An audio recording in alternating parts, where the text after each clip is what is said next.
Sisikapin ng Administrasyong Aquino na ganap na masugpo ang anumang uri ng karahasan sa bansa. Inihayag ito ng palasyo kaugnay ng paggunita ngayon ng Human Rights Day. Binigyang diin ni Presidential Spokesman Edwin Lacierda na kailanman ay di kukonsintahin ni Pangulong Aquino ang mga paglabag sa karapatang pantao at extrajudicial killings. Sinabi ni Lacierda na batid ng Pangulo ang hirap ng maging biktima ng pang-aabuso sa karapatang pantao na dinanas din ng pamilya nito noong rehimeng Marcos.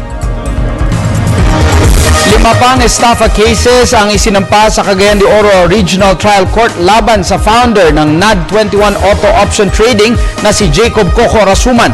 Ayon kay Cagayan de Oro Chief City Prosecutor Fidel Macauyag, ang mga nagsampa ng kaso ay dati ring kliyente ni Rasuman at may kinalaman pa rin sa multi-billion investment scam. Sa ngayon ay nasa 13 kaso na ang nakasampa laban kay Rasuman ay kasalukuyang nasa kustudiya ng National Bureau of Investigation.